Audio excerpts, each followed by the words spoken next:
for Earth sign, Taurus, Virgo, and Capricorn. You do have the Star, the Magician, Four of Cups, and the Judgment. Okay. Justice card, Eight of Swords. Nakakita ko dito ng changes. Changes within yourself. Napakaganda nito. Kasi may mga binabago ka sa sarili mo, ideas mo, personality mo, the way you think and the way you deliver yourself sa iba. 'Di ba? Kung paano ka makipasalamuha sa iba, kung paano ka mag-isip, paano ka kumilos, may mga pagbabago diyan. So hindi lang sa bagay na yan, pati sa talents mo, yung iba sa inyo, ine-enhance mo. At tinatanggap mo yung mga inborn na talents and talagang kung ano yung mga bagay na talagang gusto mo. Maybe this is like, kumbaga talagang dito ka talaga nagsha-shine. And with the Four of Cups, might be in the past, nagkaroon ka ng parang hindi sure dito sa mga bagay na to na parang ano ba, itutuloy ko ba to? Or maybe with regards to your religion, pwedeng against kasi sila or hindi sila naniniwala, etc. So, medyo naging sarado ang utak nila. Pero the way I see this, with the Judgment, this is you na parang, wala na akong pakialam. This is my talent. Ibinigay sa akin to. Ito talaga ako. Ito na ang ilalabas ko. Yung iba sa inyo, talent yun. Maybe yung iba sa inyo regarding your, your personality. Ngayon, malinaw na sa'yo kung ano ka talaga, kung sino ka talaga, and ito yung priority mo eh. Yung priority mo yung sarili mo. No? Hindi para magpabida or mag-shine, but rather mailabas mo yung totoong ikaw. And with the Star, nakikita natin kung paano mo nare-reach or mare-reach ang iyong dreams because of this. No? Ituloy-tuloy mo lang. The more na itinutuloy mo, nilalagyan mo ng time, ng effort, itong mga bagay na ito, I can see a significant change din naman sa buhay mo, especially with regards to your career. So, sino ba itong person na kakonect mo pagdating sa iyong love or earth sign? This is love reading, by the way. Your person, you do have the Ten of Swords.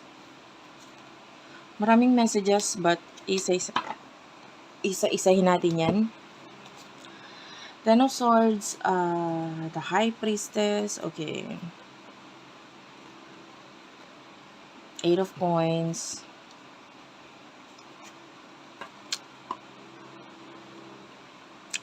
Hindi ko rin alam guys, yung iba sa inyo. I mean, pag nanonood ka dito, tapos manonood ka dun sa ibang sign, some of you nakukuha ko ulit yung energy nyo. Hindi ko alam kung bakit. Kaya yung iba nagko-comment sila, bakit pareho lang ng story nung ano? Ay, wala pa akong magagawa. Pinanood mo pareho eh. Talagang possible ko talaga makuha pareho yung energy mo. Lalo na yung mga panay ang comment po. Yan, mostly sila yung lagi ko nakukuha ng energy. Pagbasa ko pa lang ng comment ninyo, alam ko na, kayo na. And anyway, I love your comments po. Binabasa ko talaga yan. No? Yeah, you do have here the Page of Wands, Page of Cups, and the Queen of Swords. See? Yung Page of Wands at saka Page of Cups. Ano bang zodiac sign yung pinanood ko? Ay, pinanood. Yung nireading ko kanina. I feel like, ano yun water sign. Hindi ako nagkakamali. Hindi ako sure na. Kasi kanina ko pa siya. Ulyanin ako guys, pero yung energy natatandaan ko. So, ang alam ko talaga kanina, may na-reading ako na 2 page din yung lumabas. Na magkasabay sila. So, ayun. Same energy. So, anyway, with the Page of Cups, Page of Wands, unahin natin dito. You're dealing with someone who is, pwede nagkakaroon ng ending or may ending na sa inyo na itong taong ito. There's changes. And, actually, the more na nagkakaroon ng changes sa inyo, the more na nagkakaroon ng ending. Nagkakaroon din ng energy na nafo-focus yung view niya, yung pagtingin niya sa mga karma ngayon sa buhay niya. Yung parang, kasi, Might be in the past, habang nandyan ka, hindi niya na let go lalo or hindi niya napapansin itong si mga karma, sabihin na natin, sa buhay niya. And the Queen of Swords. This is showing us your person in maybe in the past at hanggang ngayon, pwedeng may pagka-cut off or siya ito na mailap, maiwas, cold sa connection ninyo. And yeah, may ending. And the High Priestess, this could be a spiritual connection sa inyong dalawa. And with the Eight of Coins, talagang sabihin na natin mukhang pera talaga tong person na ito. And talagang, una sa lahat, ito na yung nagiging, some of you, ito na yung nakapagpalapit sa inyo. And yung iba naman sa inyo, ito rin na nakapagpalayo. I don't know, maybe because of career, maybe in the past kasi may pagtutulungan kayo or may usapan kayo regarding money or maybe magkatrabaho kayo. And in the past din, pwedeng ito rin yung naging dahilan. Pwedeng lumipat ng trabaho or nalipat ng destino, etc. Mga ganun. Maybe may pagta-travel. So, money rin yung naglayo. Okay? But anyway, Page of Wands and the Page of Cups. I feel like this person, naging immature siya when it comes to his or her emotions towards you. At saka ganun din yung sa communication. Naging immature siya. Diba? And this person wants money, money, money, money, pera, ganun. And the Moon, Pisces energy. Nagkaroon kayo ng pagkakaiba pagdating sa paniniwala and mga actions pagdating sa connection. So, ito pa yung isa sa naging dahilan kung bakit nagkakaroon ng pagkakalayo.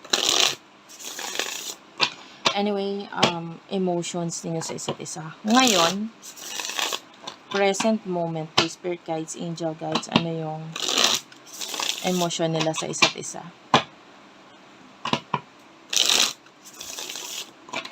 Take only what resonates, please, spirit guides, angel guides. Take only what resonates. I feel like you're no longer looking for love. Yeah. Or you're no longer looking for this person. Diba? Yung iba nga pwedeng madalang-dalang ka nang nanonood ng tarot. Diba? Kumbaga, katulad ngayon, maaaring hindi ka na masyadong nakakapanood, ngayon na lang ulit. Yan. Kasi hindi ka na masyadong nag-focus dito sa person na to. Diba? Hindi ka tulad dati na talagang sa isang araw makakarami ka. You know what I mean? Pwede ngayon, everyday meron, pero hindi ka tulad dati na addict. Gets mo? Kasi wala na sa kanya yung focus mo eh. Lalo na with the Four of Cups, kasi hindi ka na sigurado eh, sa connection ninyo. Nakaka-relate ka sa tarot reading, pero wala kasi sa actions niya, nagigets mo. Oo nga, maganda yung kinakalabasan. Some of you may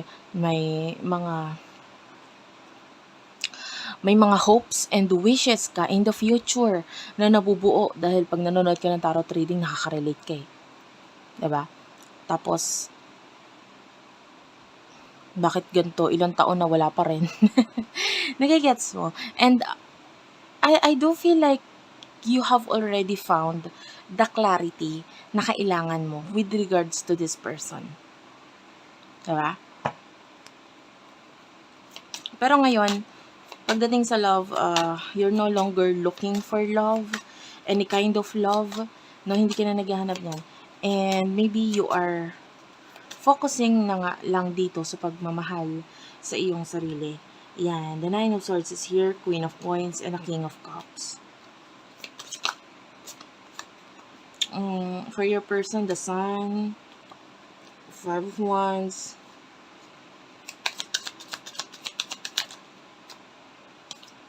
Four of Swords. Clarify the Sun, please. Four of Coins, Six of Coins, and Three of Swords.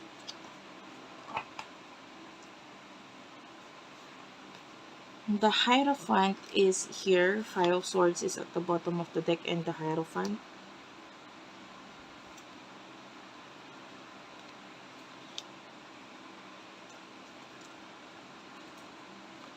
Okay.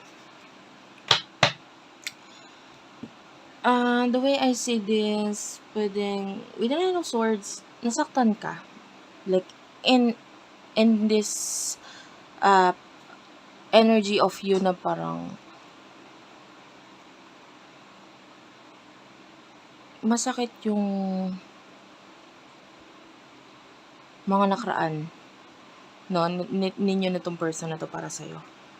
Pero itong sakit na 'to, ito rin yung naging dahilan kung bakit parang ayoko na, parang gano'n. Ikaw na 'to na parang ano, nag-let go ka na. Kasi, puwedeng sa isip-isip mo, ako lang naman ang nasasaktan dito, 'di ba? Parang yung pag-iwas nitong person na 'to sa'yo puwedeng siguro time na 'to para i-workout ko na lang yung sarili ko, focus on my fitness and maybe creativity, yung iba sa inyo yun nga, maybe with regards to your talent, kung ano man yung mga gusto mo yung iba hobby mo nung kabataan mo or maybe kung ano man itong mga inborn talent mo na you want to share to the world, you want to share to other people or gusto mong ma-enhance pa, maybe nandito ka na lang nag-focus. And yung iba lalo na kung pinagkakakitaan mo 'to. Okay, yung iba naman, maybe with regards to your money, nandun na yung focus mo, eh. King of Cups, hindi naman nawala yung pagmamahal mo sa taong 'to. Lalo kung may spiritual connection, hindi naman nawala. Pero, um, maybe natutunan mo na lang maging manhid muna sa ngayon. Kasi the more na iniisip mo at mas lalo mong ini-engage ang sarili mo sa taong 'to, nasasaktan ka lang, parang gano'n. So ngayon parang ayoko na muna masaktan, etong past na 'to, oo, mahal ko siya.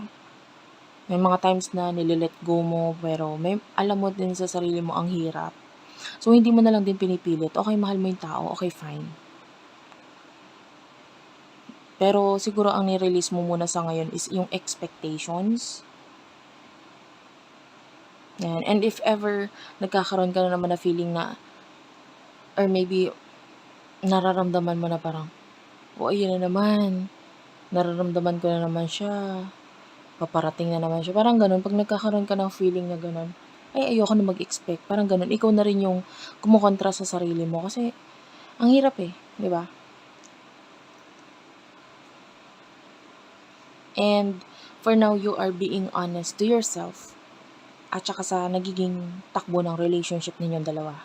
Parang kasi in the past maybe nag-focus ka sa mga dreams mo or sa mga pangarap mo, 'di ba, alam mo 'yun, yung imagination mo tungkol sa kanya. Medyo do'n ka nag-focus, eh. Pero ngayon parang ayoko na muna, usaping spiritual ay wala, reality muna tayo. So nandun, naka-focus ka sa realidad. And with regards to your person, I still don't see any action here.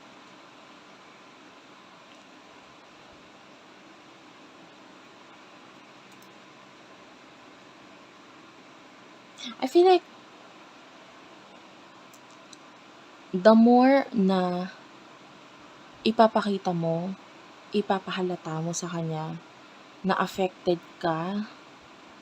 Some of you may mga post ka about this person. Kung hindi man post, maybe messages about this person. You're messaging this person. May pagpapahalata ka na nandiyan ka pa rin, naghihintay ka pa rin, gato ganyan. You're you're making this person ego na mas lalo pang tumaas. So it means it's just slowing down the process. Okay, yung iba soulmate, twin flame, okay ramdam mo 'yan, o sige nandun na tayo. Pero the more na na nagiging mas vulnerable ka dito sa taong 'to, the more naman na nagmamatigas siya with the Five of Wands.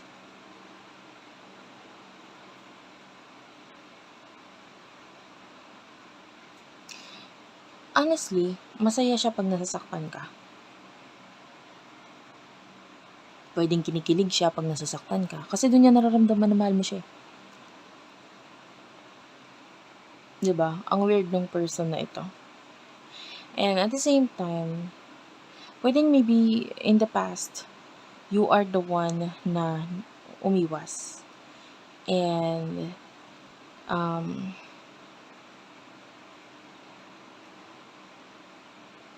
Nung time na umiwas ka, yun yung time na in-improve niya yung sarili niya.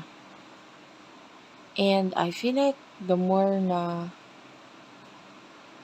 in-improve niya yung sarili niya and in-enjoy niya yung sarili niya, dun mo naramdaman yung sufferings, nag-suffer ka, nasaktan ka, nung umalis siya, nung umiwas siya. So ngayon, nababaliktad yung situation eh. Pwedeng ikaw yung nasasaktan kasi siya yung umiiwas, siya yung lumalayo. And with the Four of Coins, you are dealing with a person na very eager na kumita ng pera. Like, the Six of Coins, I want to earn money.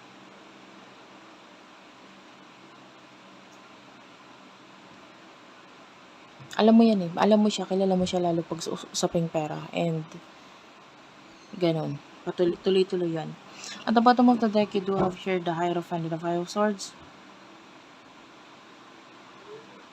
I feel like some kind of learning ang natututunan ng person na ito pagdating sa connection ninyo.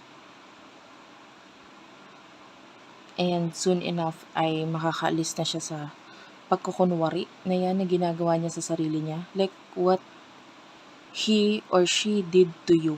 Alam mo yun? Nung moment na umalis siya sa buhay mo or umiwas ka tapos siya umalis siya sa buhay mo, parang ganun, nagkaroon ng pagbabago sa pananaw mo tsaka sa paniniwala mo and parang na-curious ka sa kung ano nangyari sa kanya, ba't biglang nawala, ganito, ganyan. So, nabaliktad yung situation. Anyway, what will happen in the future for the both of you?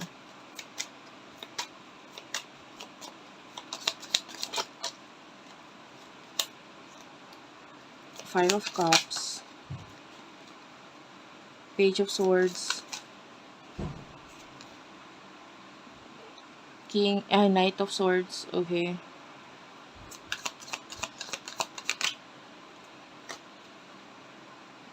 Two of Coins, Two of Swords, King of Coins, and Seven of Swords.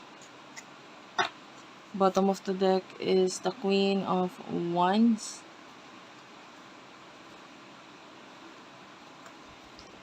In the future,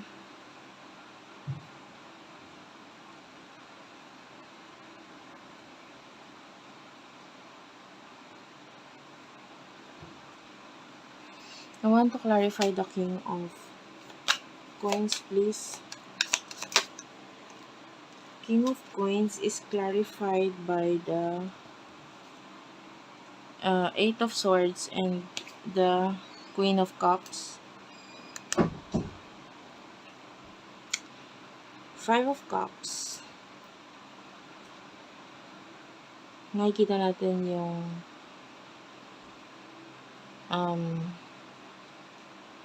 kalungkutan mo in the future. Like, I mean, noon pa man din masakit or malungkot na para sa iyo yung connection. Tutuloy-tuloy siya. No? Kasi bakit ganun? Parang manhid naman yung person na to. Like,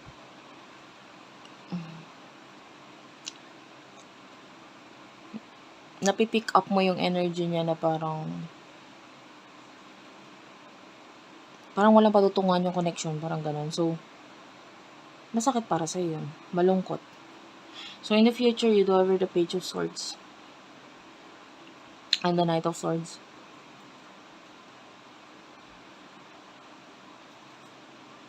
You're trying to control the connection. Diba? Nandun yung pagre-risk taking mo dito sa taong to, pinupush mo yung connection. Like, if this is a twin flame or soulmate connection, actually, you just have to surrender. Kung ibibigay sa'yo, ibibigay sa'yo. Kung hindi, hindi. Parang dapat ganun. Huwag mo na lang ipilit. Diba? The Two of Coins, your person, unfortunately, marami siyang priorities in the future. So, yung connection ninyo is like, pwedeng hindi ito ang priority niya. but rather yung individuality ninyo. Like, meron kang buhay mo na individual, may buhay din siyang kanya. So, 'di ba? So, yun yung focus ng person mo in the future, yung buhay niyang sarili niya. And I feel like with the Eight of Swords, may nagiging dahilan itong person na to para magstay sa kung ano man yung situation niya in the future. And Ten of Cups, maybe it has something to do with family, and Temperance is here, so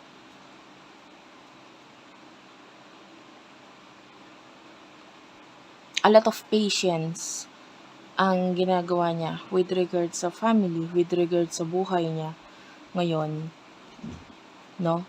There are times na gusto niyang umalis or mag-let go or lumipat, mag-travel. You know, there are times na naiisip niya, pero as much as possible, hindi niya ginagawa because there's this energy of sharing.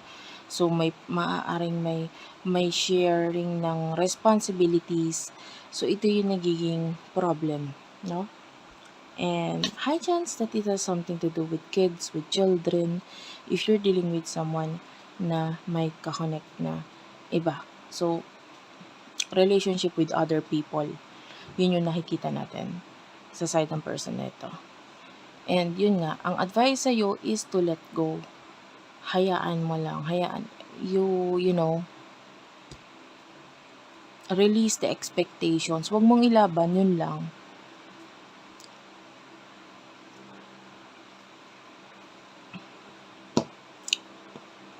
If the energy is vice versa, kung ikaw yung nasa side na ito, ikaw yung may connection, tapos yung person mo wala siyang connection, maybe you are the one who should ask yourself, nasa tamang connection ba ako? Should I let go?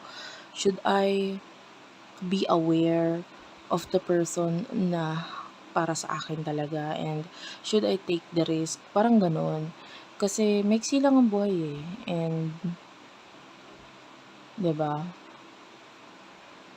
Kung hindi mo kayang i-work out yung situation mo, I don't feel like makakaalis ka dyan sa situation na yan kung hindi mo gagawa ng paraan.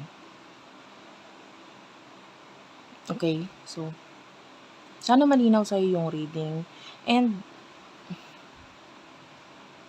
ito yung advice na wag mong ilaban, wag just, surrender. Kung ibibigay sa'yo, ibibigay sa'yo. Kung hindi, hindi.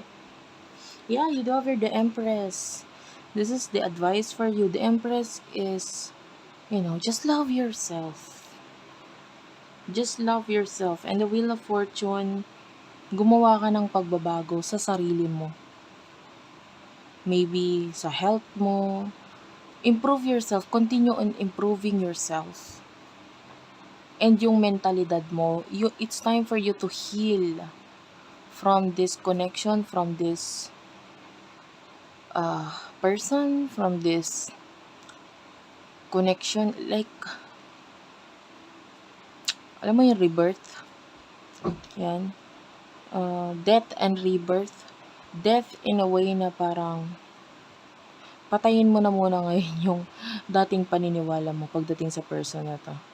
And then just focus on yourself. Just love yourself. I-baby mo ang sarili mo. Try to, yung rebirth kasi is like, alam mo yung parang baby, ganun. Tingnan mo yung sarili mo na parang baby ulit.